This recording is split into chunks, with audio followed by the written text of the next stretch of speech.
નમસ્તે દોસ્તો, જય માતાજી.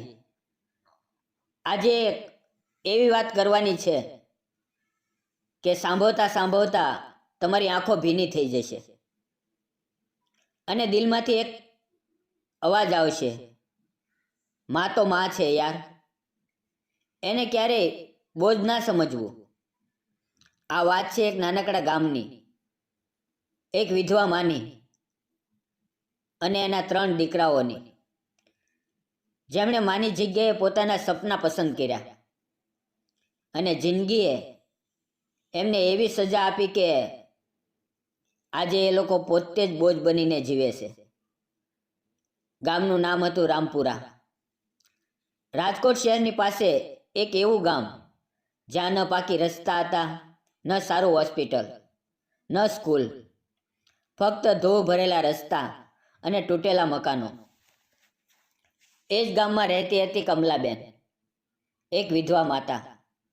પતિ રમેશભાઈનું અવસાન થયું ત્યારે મોટો દીકરો વિકાસ 15 વર્ષનો, વચ્ચેનો નિખિલ 12 વર્ષનો અને સૌથી નાનો રાહુલ માત્ર 10 વર્ષનો. પતિએ જતા જતા એક જૂનું મકાન, થોડી જમીન અને એક વીમા પોલિસી છોડી હતી. ચેક આવ્યો 50 લાખ રૂપિયાનો. કમલાબેન એ ચેક હાથમાં લઈને રડી પડ્યા. તમારા પપ્પા જતા જતા પણ તમારા માટે બધું જ છોડી ગયા. આ પૈસા તમારી જિંદગી સુધારવા માટે છે.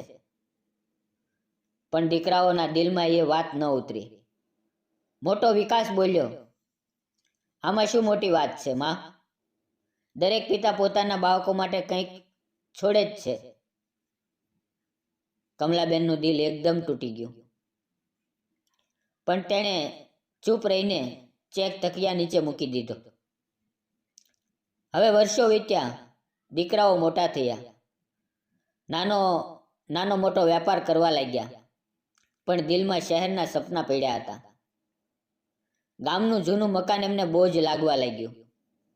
રોજ વાત થાય, જો માં ન હોત તો આપણે ક્યારના શહેર જતા રહ્યા હોત. કિરાયાનો નાનો ફ્લેટ લઈને નવી જિંદગી શરૂ કરી હોત. પણ માને એકલી છોડવાનું કોઈનું દિલ ન માનતું. કમલાબેન ઘરનું બધું કામ કરતા, રસોઈ બનાવતા, પતિની જૂની ચીજ વસ્તુઓ કાઢીને રડી લેતા. દીકરાઓને લાગતું કે એ બધું નાટક છે. પછી એક દિવસ એ આવ્યો જેનો કોઈને એનો ડર પણ નહોતો. કમલાબેનની તબિયત ખરાબ થઈ. શરીર એટલું નબળું પડી ગયું કે ચાલી પણ ન શકે, શ્વાસ ચડે. રાહુલે કહ્યું, માને અમદાવાદ શહેરની મોટી હોસ્પિટલમાં લઈ જઈએ. ડૉક્ટરે બધા રિપોર્ટ જોયા અને 3 ભાઈઓને અલગ રૂમમાં બોલાવ્યા. કેન્સર છે, લાસ્ટ સ્ટેજ. ઈલાજ કરવો હોય તો ઓછામાં ઓછા 1.5 કરોડ રૂપિયા લાગશે અને ગેરંટી નથી. નહીં કરાવો તો 4-5 મહિના પણ નહીં ટકે. 3 ભાઈઓ ચૂપ થઈ ગયા. 1.5 કરોડ? એ રકમ તો એમણે જિંદગીમાં જોઈ પણ નહોતી. વીમાના પૈસામાંથી ઘણા ખર્ચાઈ ગયા હતા. વિકાસ બોલ્યો, એક બુદ્ધિ પર 1.5 કરોડ ખર્ચવા, જેની ઉંમર પૂરી થઈ ગઈ? ના, એના કરતાં એને ગામમાં આરામ કરવા દઈએ. આપણે શહેરમાં જઈને નવું જીવન શરૂ કરીએ. નિખિલે શરૂઆતમાં વાંધો લીધો, પણ વિકાસે એવી વાતો કરી કે ધીમે ધીમે બધાના દિલમાં એ જ વિચાર ઘર કરી ગયો. આપણે એમને દુઃખમાંથી મુક્ત કરી રહ્યા છીએ. એમને પણ શાંતિ મળશે અને આપણે પણ નવું જીવન શરૂ કરીશું. એક દિવસ 3 ભાઈઓએ મળીને નક્કી કર્યું, માને ગામમાં એકલી છોડી દઈએ. એમને કહીએ કે શહેરમાં નોકરી મળી ગઈ છે, દર મહિને પૈસા મોકલતા રહીશું. કમલાબેનને ખબર પડી કે એમનો ઈલાજ નહીં થાય. એમણે ચૂપચાપ આંસુ પી લીધા અને દીકરાઓને આશીર્વાદ આપ્યા. જા બેટા, ખૂબ આગળ વધજે. મને તો હવે આરામ જોઈએ. અને એમ ત્રણેય ભાઈઓએ માને બીમાર હાલતમાં એકલી છોડી દીધી. ઘરમાં તાવો માર્યું અને શહેર ભાગી ગયા. શરૂઆતના દિવસોમાં દિલ ભારે રહેતું. રાત્રે માનો ચહેરો યાદ આવતો, પણ શહેરની ચમક દમકે ધીમે ધીમે બધું ભૂલાવી દીધું. વિકાસે શહેરમાં ભાવનગરના રહેવાસી એક મોટા વેપારીની દીકરી સાથે લગ્ન કર્યા. એ જ વેપારીની બે નાની દીકરીઓ પણ હતી. થોડા સમયમાં નિખિલ અને રાહુલે એ જ ઘરમાં લગ્ન કરી લીધા. સસરાના પૈસાથી ત્રણેયે કપડાનો મોટો વેપાર શરૂ કર્યો. નાની દુકાનથી લઈને ગોડાઉન, પછી હોલસેલ. 2 જ વર્ષમાં ત્રણેય કરોડપતિ બની ગયા. બંગલો, ગાડીઓ, બેંક બેલેન્સ.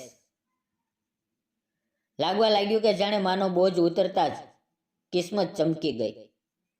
પણ દોસ્તો, કિસ્મત ક્યારેય એક સરખી નથી રહેતી. પછી એક મુસીબત આવવા લાગી. જે બંગલામાં રહેતા હતા એ કોઈ દૂરના સંબંધીનો હતો. એ અમેરિકાથી પાછો આવ્યો. કોર્ટ કેસ થયો, બંગલો છોડવો પડ્યો.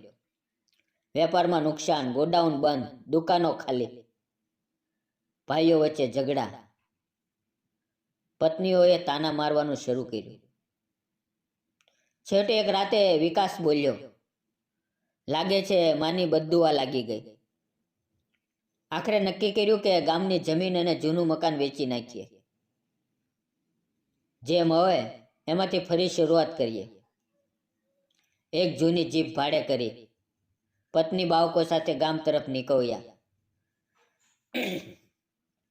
રસ્તામાં વાતો કરતા કરતા હસવા લાગ્યા. એ જૂનું મકાન તો હવે પૂરેપૂરું તૂટી ગયું છે.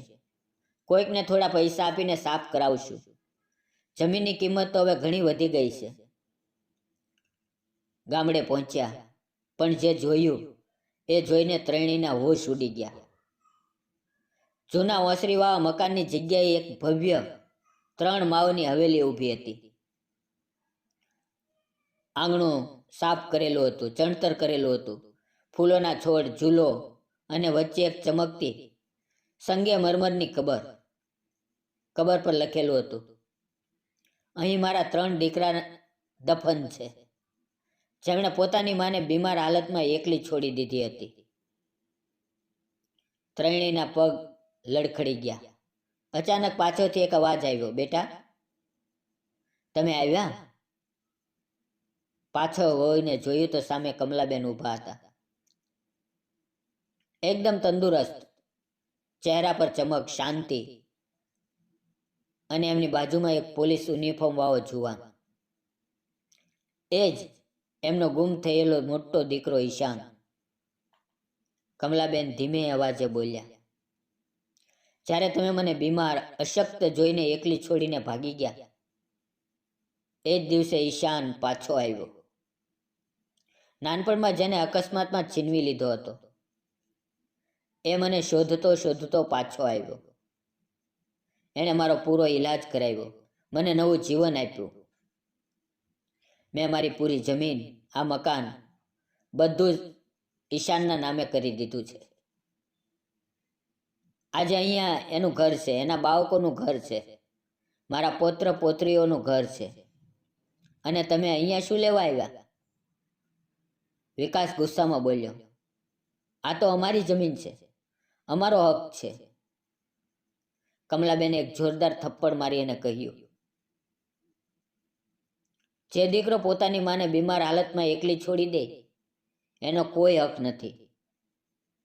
પિતાનું ઘર એ હોય જ્યાં દીકરા માને બચાવે, નહીં કે છોડી દે. ઈશાને આગળ વધીને કહ્યું, જો પોલીસ બોલાવી તો જેલ જવું પડશે. માએ તમને માફ કરી દીધા એટલે જ છોડી દીધા. બસ હવે જાઓ. ત્રણેય ભાઈઓ રડતા વિખલતા પાછા ફર્યા.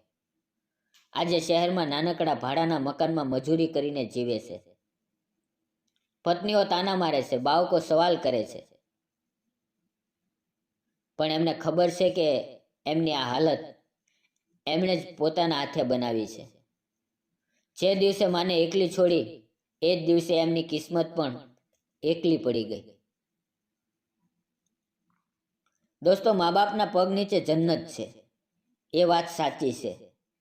જેમણે માને સમય આપ્યો એની જિંદગી મહેલ બની, અને જેણે માને બોજ સમજી એમની જિંદગી બોજ બની ગઈ.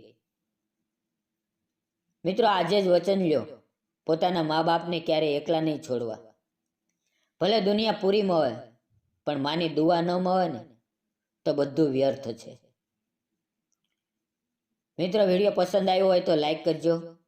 જેની પાસે મા બાપ જીવે છે એ બધા શેર કરી દેજો, અને ચેનલ સબસ્ક્રાઈબ કરવાનું ભૂલતા નહીં.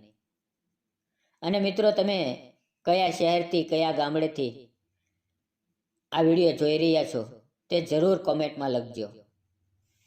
મિત્રો, વિડીયોમાં આવેલા નામ, પાત્ર અને ઘટના બધું જ કાલ્પનિક છે. તેનો કોઈ પણ વ્યક્તિ, જાતિ કે ધર્મ સાથે સંબંધ નથી. વિડીયો પૂરો જોવા બદલ ધન્યવાદ. ફરી મળીએ નવી વાત સાથે. ત્યાં સુધી જય માતાજી મિત્રો.